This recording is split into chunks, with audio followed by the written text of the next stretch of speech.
Good morning, Ram Nation. We are back with another edition of DNVR Rams Live. We are not in the Toyota Lounge. We are, however, driven by Toyota. Toyota, the official vehicle of DNVR. Don't you forget it.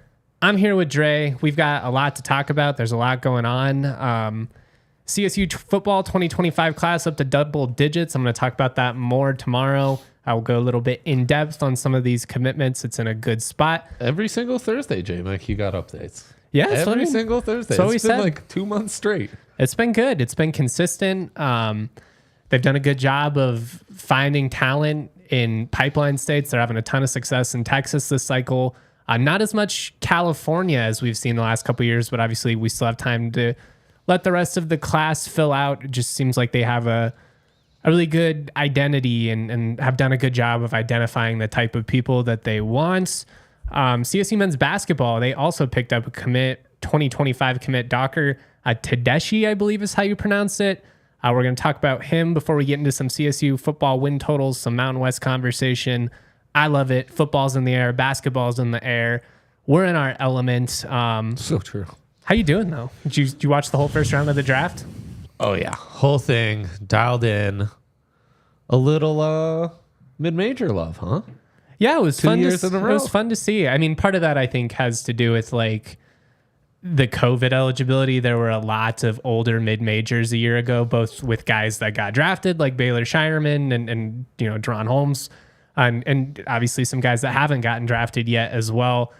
Some guys out of the Mountain West to keep an eye on. Obviously Isaiah Stevens of CSU and Jaden Ledee of San Diego State. Really the only true prospects they have this cycle. I don't expect either to get drafted. That said, it wouldn't shock me in like such a weird year, like if somehow Zay ended up going like in the late 50s or something. I mean, I'll say this, like I know the Bronny James stuff is all to do with his dad and whatnot. Zay Stevens is twice the basketball player Bronny James is right now. Not a hot take at all. Man, I wonder so much about Zay if he doesn't end the season trying to rough it out and play on that injury and plays, to me, like the two worst games that he'd played probably in the last 3 seasons as a Ram.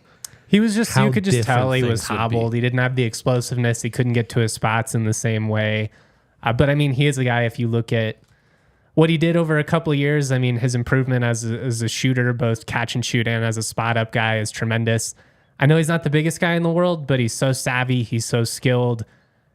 Playing around bigger dudes outside of when he was injured never really prevented him from getting to his spots. So I hope he gets a chance. I think at the very minimum, we'll see him play in the summer league and get a chance to prove himself this summer. Sure. Unless, you know, he just decided, I'm going to go sign with the premier, team overseas right away and not even mess with the process. Knowing Zay and how competitive he is, that would surprise me. Yeah. But either way, he is going to make a nice living playing basketball. We're obviously all rooting for him. Yeah, and I can't wait to see number 4 retired in the rafters and in Moby someday. Let's talk about the 2025 commit. Docker Tedeschi, 6'8", 175-pound forward out of Benton High School in Illinois. He was an all-state selection as a junior, averaged about 13.5 points, 8 boards, 3 assists per game. I wrote about him this morning. What stood out to me more than anything was probably the passing. I love a guy that's skilled. He's not afraid to put it on the floor. He's not afraid to make that swing pass. A couple times he's down low in the post and is able to kick it out to the corner. Really nice vision, really nice skill, really nice touch for a guy with that kind of length, especially at that age. You've got to be able to be versatile to play in this, CSU offense, especially because, like most of the time they're going to be at least 4 out, if not 5 out. Yeah, 100%. And I mean, that's how coach likes to play. Really, really natural fit. Defensively flashes a little bit as a shot blocker. That's really intriguing right there. He's going to have to fill out, though. Yeah, he's skinny. Because he really feels skinny. like a really complete, well-rounded, wing type, forward type, who'll need some development physically, starting with physically. But if this guy can be, in your rotation, he's going to be key to some like winning basketball in those tough Mountain West matchups, in those tough non-conference matchups to start the season. Yeah, I don't know if he has the explosiveness that Neek had in high school, but I think you're hoping he can play a similar type role, like as he grows, as you mentioned, puts a little bit of muscle on, gets some weight on. he's got the right mindset defensively. You're going to be guarding guys that are just much more big and much more explosive. So while he does flash a little bit on huddle as a shot blocker, it's one of those like, all right, but like I might have been able to block that guy too. Mm-hmm. That said, really intriguing. And it feels like a great start to the 2025 class. A lot of newcomers going to be coming into the program these next couple of years because it's kind of like the end of the era there. They're going to have, I think it's 10 new faces this year. And then, even more after that when guys like Neek are out. So it's good start. Yeah. And I mean, when you're going after your high schoolers, you want guys you can dream on and maybe develop a bit more, right? Because then there's the transfer portal for the more ready-made guys when you need to fill those skills. But that's what they did this year. Right, exactly. Tedeschi? I think it might be Tedeschi. Tedeschi. I like that. That's what it looks like to me. In Italian, you would pronounce it phonetically Tedeschi. That sounds cooler. Sounds cool. Who knows? I mean, he could have roots. So, but yeah, interesting little signing. And I mean, Nico knows his Midwest prospects. Yeah, it's one of those things. I trust this staff so much more so than other staffs because their hit record's so high. Shout out to my guy Aaron Harris in the comment section. When are we going to get J Mike into a new Toyota? The people are asking. They want to know. People are asking. He also wants to know, or he also says the dude needs to go on a Thistlewood meal plan. They got to get him multiple Chick-fil-A sandwiches per night. That's back in the day. They had him and Nico Carvaccio trying to put on weight. I've never heard somebody complain about having to eat a lot of Chick-fil-A, but I guess if you do it multiple days in a row, it maybe gets old. Sounds nice to me, though. Would be nice. We maybe could get something done with Cane's, a Pete's out there. We can help with some things.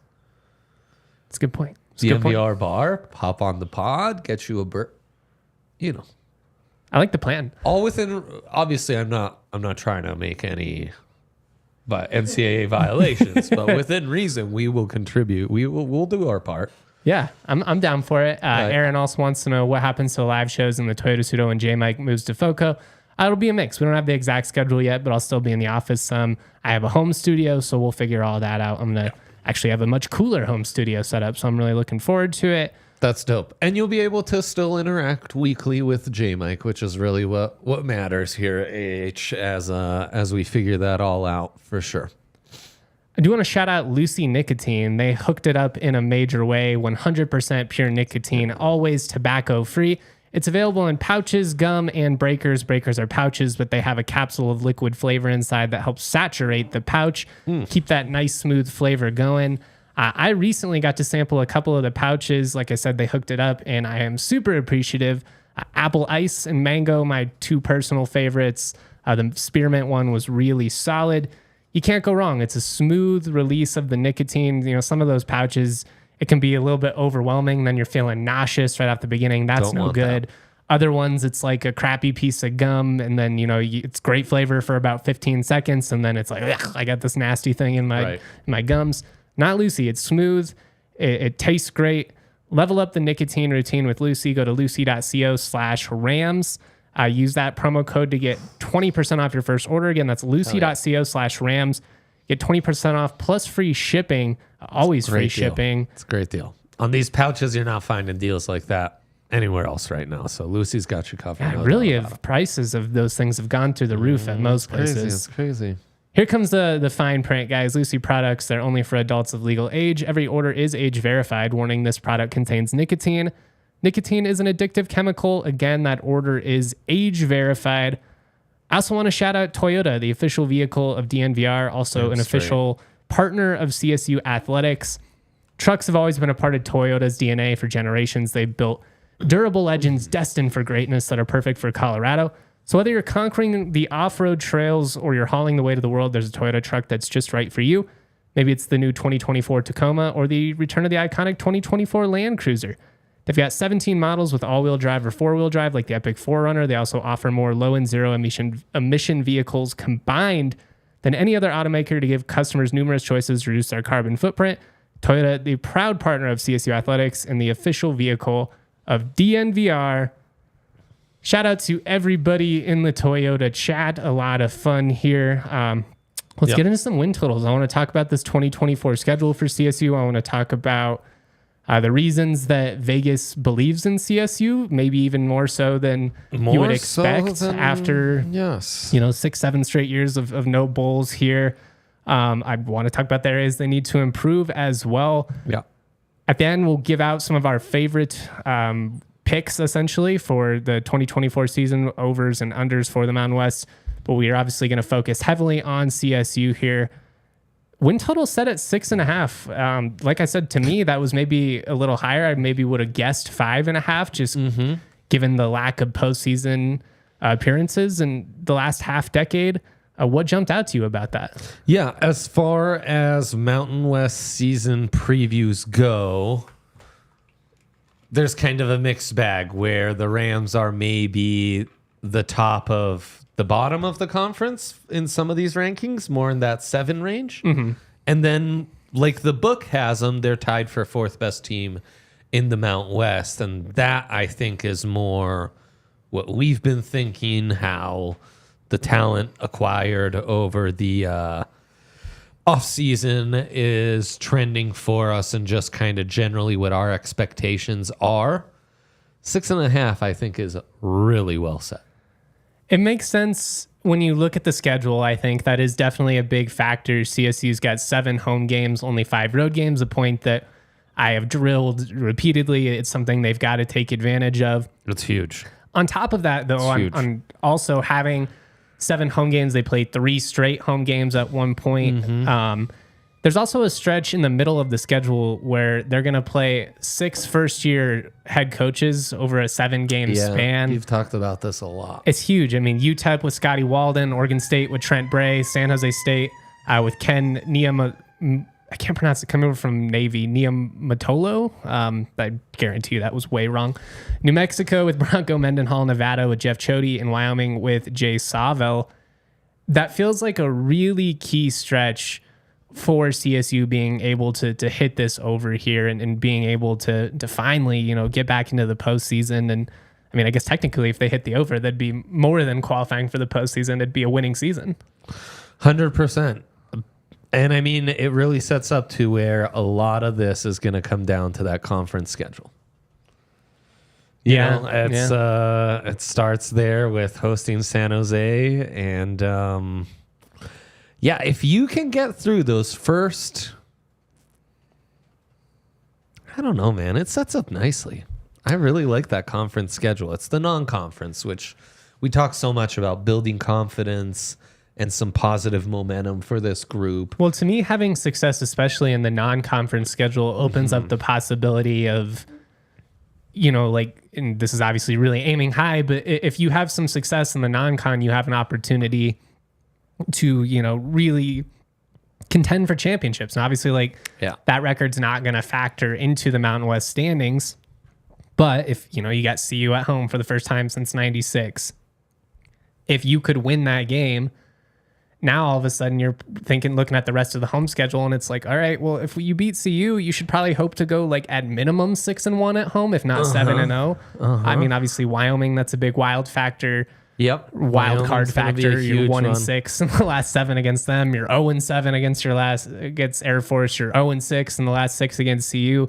To me, that kind of dictates where this whole season goes. If you lose some of those games along the Front Range, I think there's still a possibility of making a bowl game. I think 6-6 is still in play, especially if you can have success against a lot of these first-year coaches, if you can have a winning record within the league.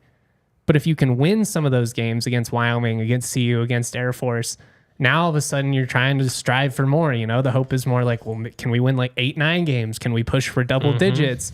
Yep. The entire context changes, but I think really in that first 5-6 weeks, really by the time they play Oregon State, essentially, we're going to really know what are we hoping for this season? Is it hoping that we can just sneak into a bowl game here? Or is it all right, I hope that second to last game against Fresno State and, senior day against Utah State really means something?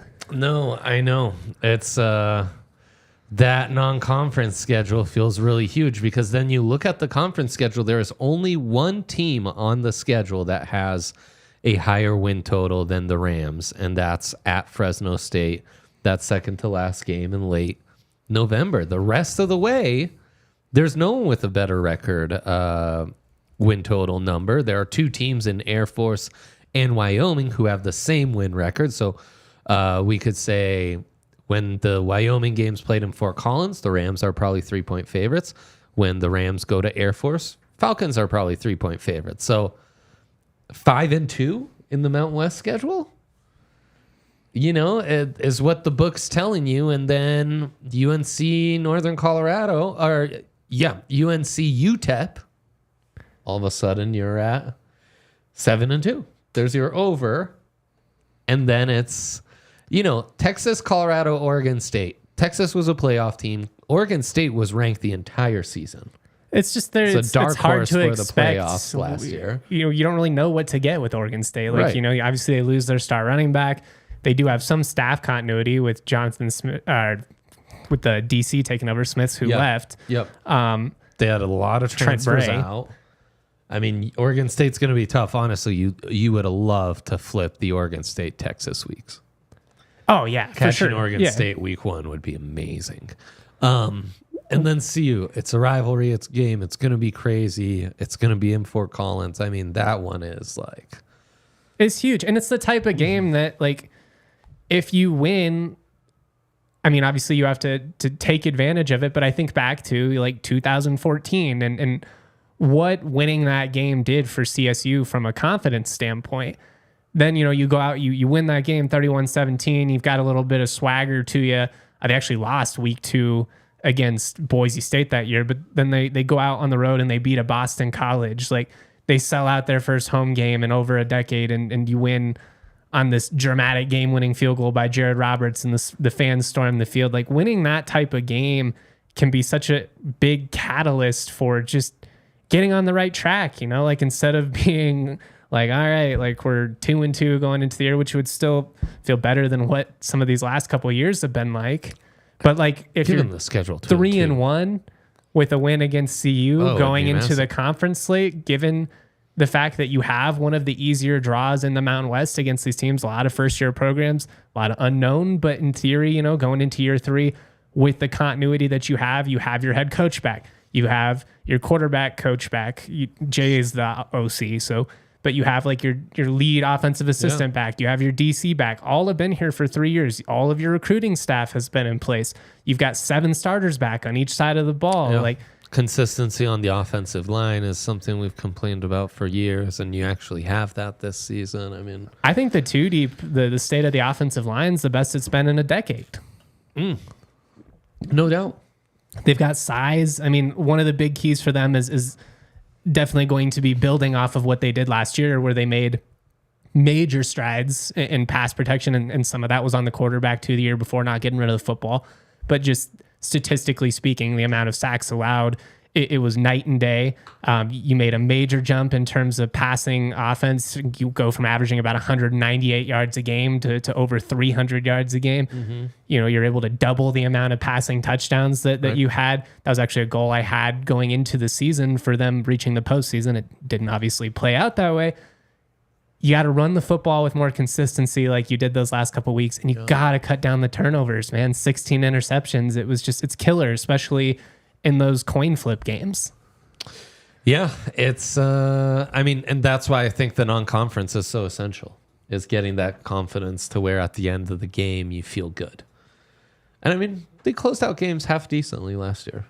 Boise obviously stands out. UNLV, they're right there, and This ain't a finish. You don't finish against UNLV or Hawaii, and you kind of let some really important, opportunities kind of slip through your grasp there. They've got to be better on defense in general. Especially with the experience they returned. Losing Grady Kelly was obviously tough. Losing Mo Camara is brutal. But 9th in total defense in the Mountain West last year, 7th against the run, 10th against the pass. That's not good enough to get it done.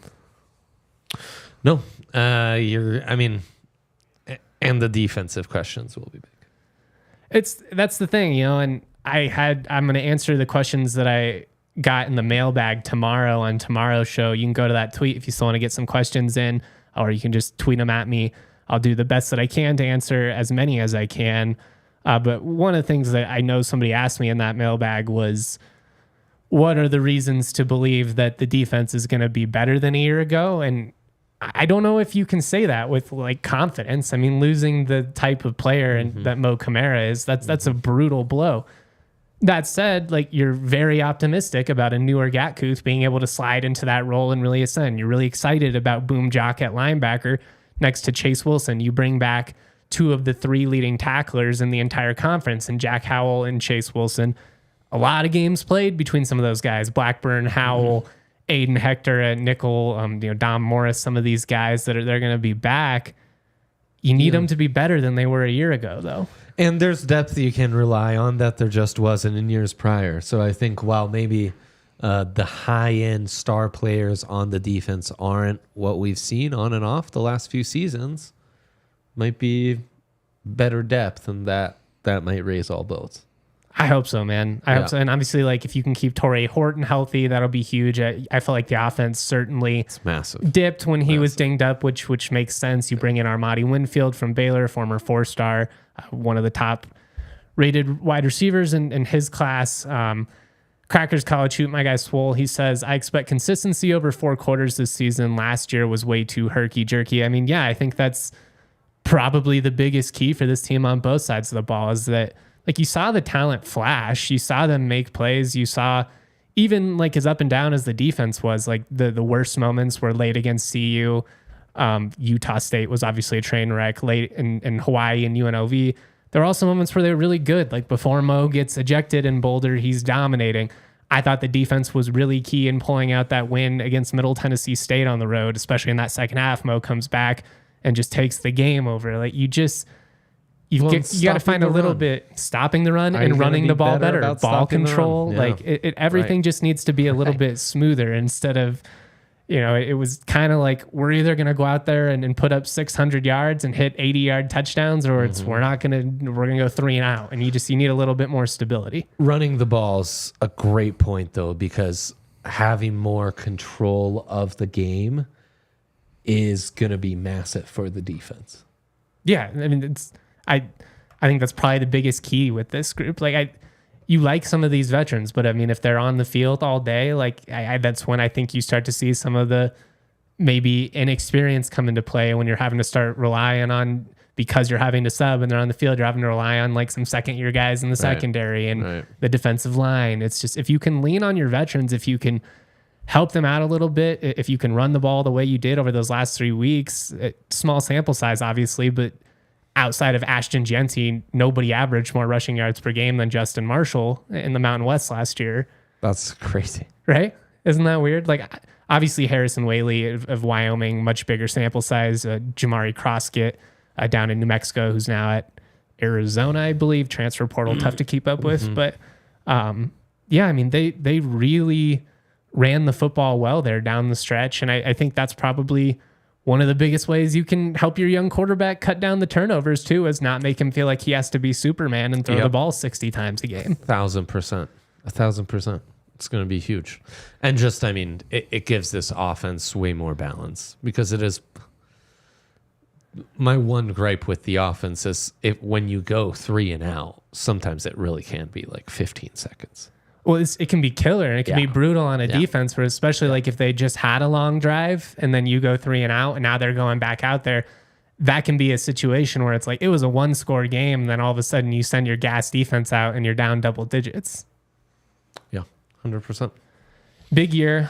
If I had to put a ceiling on it in terms of what you think this would be, what this team could be, where do you think that is? Like, what would the win ceiling be realistic to? Now, obviously, like, run the table. Like, yeah, that'd be amazing. In theory, it's possible. Anything's possible in this crazy sport. But I think 9 wins. Include before or after the bowl? Like 9-3 in the regular season. So you think a double-digit win season is theoretically at least in reach? I think so, yes. I mean, it's bowl or bust this year. There you're almost like, could they be the at-large for the G6? I'm just saying, right? Like 9. Dude, I'll take a New Mexico Bowl win at this point. But yes, I mean, because that'd be 9-2, and like literally anything's possible. Well, and it would Especially depend if you're on who your Mount West wins champs. were and Yes. who your losses are, Right. and yeah. But if you were 7, it's 9-2, and you were 7-0 in conference, and probably are crown conference champs. Well, if you went 9-3 Or and then get you to won play the conference game, the championship game, you'd be a 10-win team before you even went into it.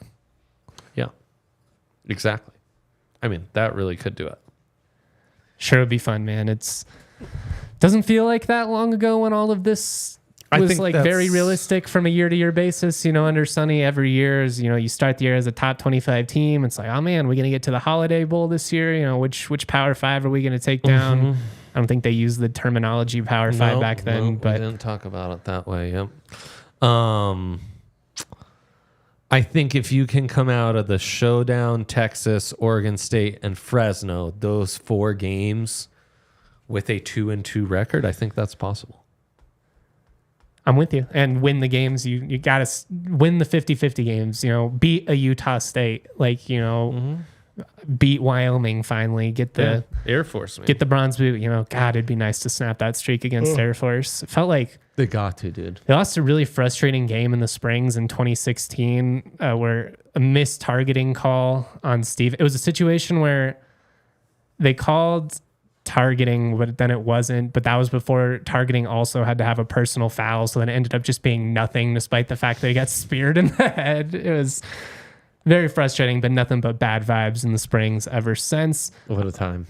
That said, when you got Shady Rays on, you can't help but have immaculate vibes. Shady Rays is an independent sunglasses company that offers a world-class product. It's rated 5 stars by over 300,000 people. Durable frames, crystal clear optics make them the perfect choice for all outdoor adventures.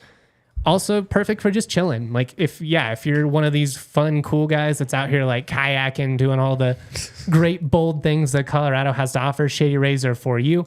They're really high quality. Plus, if you happen to lose or break them, every single pair backed by lost and broken replacements.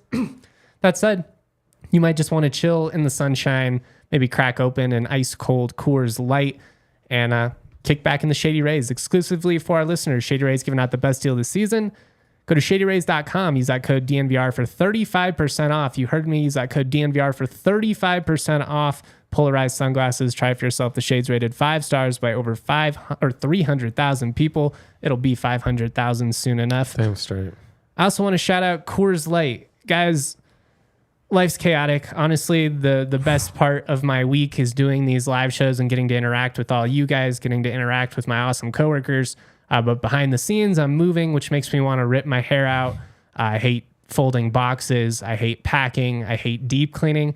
I hate everything about it. And that can put me in a really bad mood, make me really unpleasant to be around. And I don't want to be unpleasant to be around. I want to be fun to be around. So I take a deep breath. I put myself in the right mindset, maybe meditate a little bit, maybe break a couple of boxes for that cathartic release. Not the best use of my money, but you know, you got to do what you got to do to stay in the right mindset.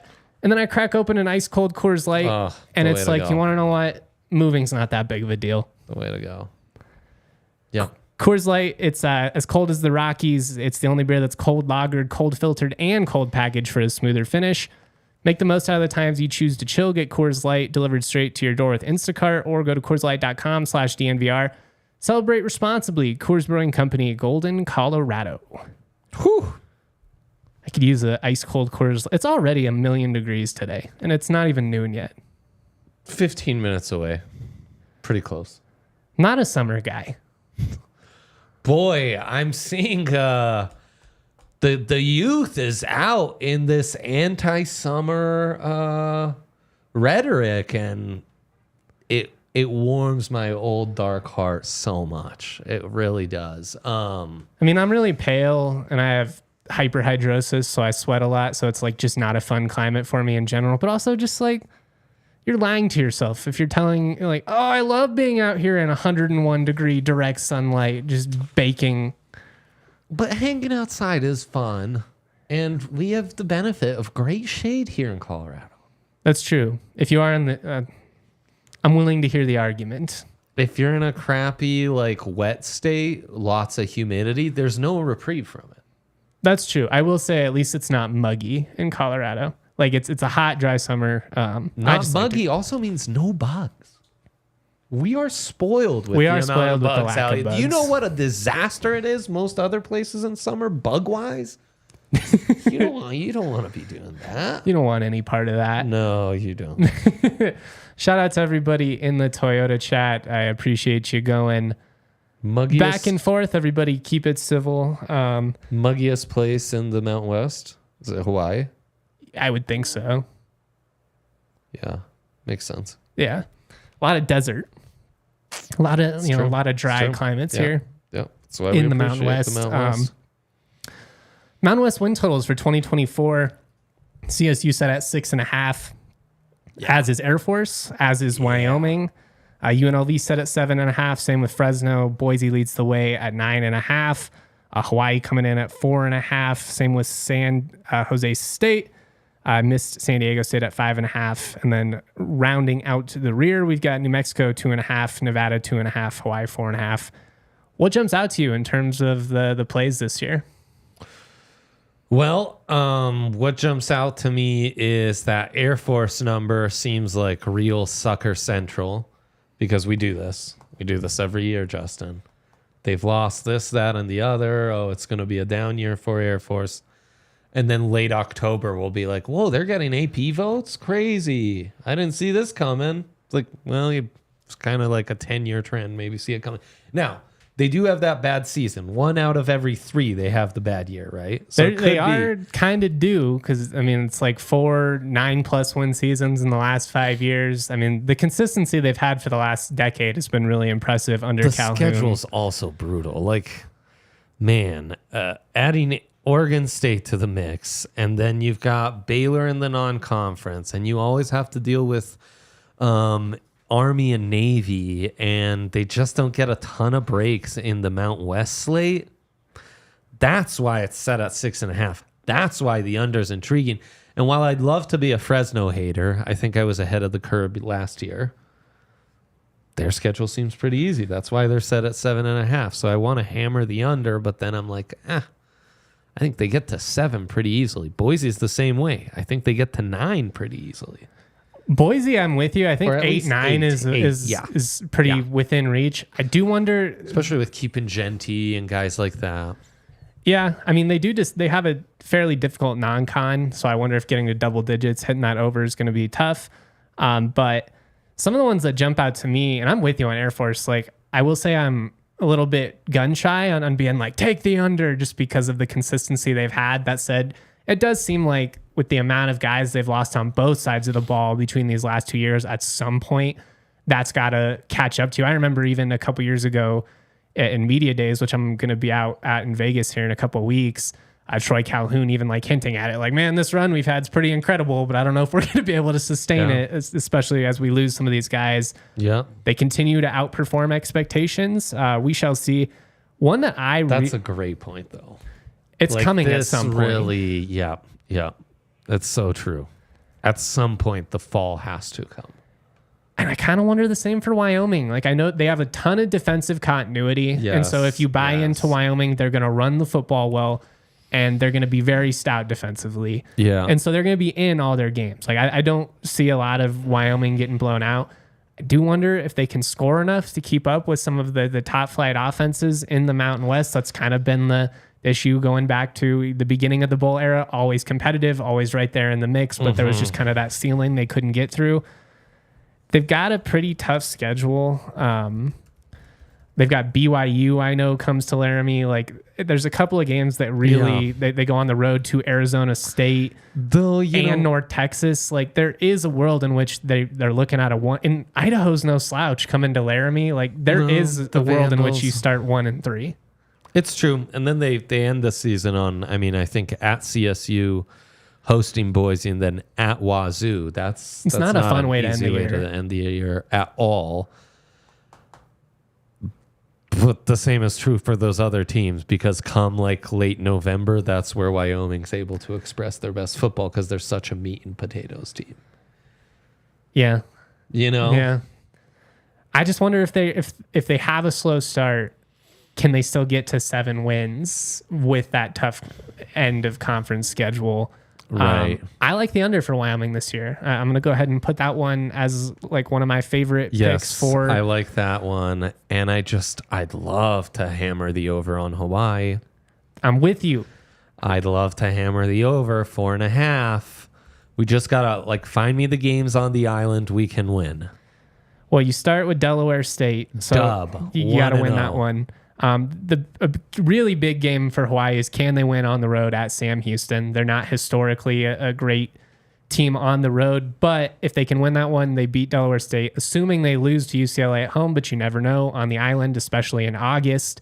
Weird things could happen with Northern Iowa.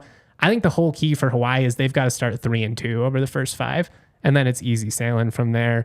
Then you just got to peel off a couple of conference wins. You got Nevada at home, which you feel good about. Yeah, that's a great one. You feel good about New Mexico at home. They do have to play Fresno and UNLV, which is tough. But yeah, getting both New Mexico and Nevada at home with Northern Iowa with Sam Houston, that's 4 wins right there. You pull off one upset, which Timmy Chang has 5 in the last 2 years. I like it. They're kind of big. They're kind of big game hunters. They're kind of a team that underperforms against the mediocre teams, and it wouldn't shock me if they lost to Sam Houston, but somehow upset UCLA because that's Hawaii football in a nutshell. Yeah, I do like the over though. I think they're a bowl team. I would love that. That would be amazing. You got Braden Schrager back at quarterback. You've got Hines back at wide receiver. Stephen McBride back. They can run the ball. Defensively is the big question. Can you make a leap on the defensive side? And the same way Air Force is eventually going to get hurt by this new system, I think Hawaii should benefit. I would think. You would think it should be a transfer desk paradise. Yeah. Especially if you're winning and competitive. I'm a retread. Screw it. Let's go to Hawaii. Let's try this thing all over again. Why not? It's worked out for a lot of guys over the years. I mean, they were kind of one of the original places where you did do stuff like that. It was, this 4-star receiver, he didn't work out. And then we're going to go play in the run and shoot. And now all of a sudden he's a 5th-round pick. 100%. So we're saying we like the Hawaii over. And I think Boise, Fresno, Air Force, I'm very intrigued by the unders. And you are intrigued by the Wyoming under. I like the Wyoming under. And these are maybe bold because they're the lowest win total set in the league. I like under for both Nevada and New Mexico, who are only at 2.5. I kind of do. I mean, that's bait. When they set the number that low, that's bait. And both of Nevada especially has a really really tough schedule this fall. I was looking at it earlier. I'm pulling it up here. They open against SMU at home. Then they go on the road at Troy. That's very realistically 0-2. You host Georgia Southern. They got to win that one because then they're going on the road to Minnesota and hosting Eastern Washington. There's a pretty realistic world where you're looking at a 1-4 start out of the gate, if not 0-5 if you lose some of these lower level FBS, FCS games. And then you get into league play. They got Oregon State. They got Fresno. They got to go to Hawaii. They got to go to Boise. They got Air Force and UNLV. CSU is one of their easier games on the schedule, and they hate us. So I just don't see where the 3 wins are. I like that a lot, J-Mike. I really like that one. That one's juicy. With New Mexico, it's a similar deal. You start really tough. You've got Montana State at home, which is no slouch, one of the best FCS programs that there is. Yeah. And then you go to Arizona and Auburn before breaking into conference play against New Mexico. Then you play your in-state rival in New Mexico State on the road before playing Air Force. 0-6, 1-5, very realistic start for New Mexico. Brutal. And it doesn't get any easier. They got to go to CSU. They got to go to Logan. They do get Wyoming at home, and weirdly have had some success against Wyoming the last couple of years. No, this is devastating. But it's a really tough schedule. On the island. Rough. Okay, I love that. So those might be my 2 favorite picks of the entire. So we like a lot of unders. And I like the over for CSU for that reason. I think so much of it has to do with how the rest of this plays out, and assuming that the Rams can win the games they should win against teams like Nevada, New Mexico, Wyoming, hopefully, finally. Mm-hmm. Those are how you hit the over. That's the path to being relevant and potentially, being in the mix for a conference championship. I think there's going to be a lot of good teams in the Mountain West this year. I wonder if there's any great teams, though. Same. And that does worry me if I'm a Mountain West fan trying to be like, we're going to get into the playoff this year. You know, it's like, maybe. I mean, there is a world in which Boise just gets hot. They build off of how they closed the season. Yeah. Ashton Jeanty has his Heisman type season, and the quarterback. They bring in Malachi Nelson from USC. Yeah, I mean, they have the highest upside by far. And I mean, I'm just not a Fresno believer this year, and I think UNLV lost too much. I'm kind of with you on. I'll believe it when I see it that UNLV will have back-to-back 8-win seasons. Mm-hmm. Mm-hmm. And they were great last year. Like, I'm not trying to poo-poo or dismiss it in any way. They were explosive. They were fun to watch. Rams were this close. Oh, should have beat them. Damn straight. I mean, I like that one. Closing out games is a big thing this season. They left several. It was the table. difference between being a 7-win team or not last year. That's why I keep harping on just building some confidence and like some winning habits. Too many losing habits have been built over the years. You need to flip that script. Jay, Mike. It's now or never. I mean, I had Mike Rowe of the Ram Nation podcast on. He's a diehard CSU fan. We're both huge Jay Norvell supporters. We believe in what he's building. But I mean, with this schedule, with what's on the line, given that it's kind of a fairly wide open year in the league, like, you've got to have some success. You've got to buck this trend along the Front Range. You're 0-5 against Front Range teams. You've got to win. I think you got to win two. No, I think you got to win 2 of those games between Air Force, CU, and Wyoming. Yes, J. Mike. That has to be a 2-1 record in that. You've got like some trophies, somehow. And you got to win a bowl. Like, I don't care if it's the New Mexico Bowl. I don't care if it's the Potato Bowl. I don't care if it's the Gasparilla free candy cotton candy, bowl sponsored by Elon Musk. Just find a way to win a postseason game, get to have that continuity, an extra 6 weeks of practice going into the future. You've done a great job. You look at the recruiting rankings the last couple of years, it's Boise and CSU, and then it's everybody else. They're the only school in the league that, again, this is all on paper. You still have to come and earn it and all that. But what they could be, their athletic ceilings, the potential has all been there. You got to find a way to capitalize and stop coming up short, because it hasn't been for lack of talent. Yep. And at this point, you're in a spot where you need some positive momentum to keep this going. And if you can get some, then the returns will be so far greater. If you don't, we're really worried that this might be where we do start to see the commitment. Well, then you're looking at starting over again. Been so impressive. Yeah. It's just, you don't want that. It's hard to dig yourself out of that hole. Like, it really does feel like there's a lot on the line this year, and that's scary for a program that has not exactly shined in these moments where it's like the pressure's 100%. on, the pressure's on. Can you clinch this win on the road and CU? Can you just play a 4-quarter game? The pressure's on. Can you close out against UNLV? Can you go on the road and beat a Hawaii team that you're better than, and they have not. So that's worrisome. It makes me nervous for sure going in, but I believe that at some point these guys have got to break through, like Jack Howell and Henry Blackburn and Chase Wilson. These are good football players. Torrey Horton's as good as any wide receiver I've ever 100%. Covered. BFN has all the raw arm talent that it takes to be a highly, highly successful collegiate quarterback, and maybe even beyond. But you gotta stop beating yourself, essentially.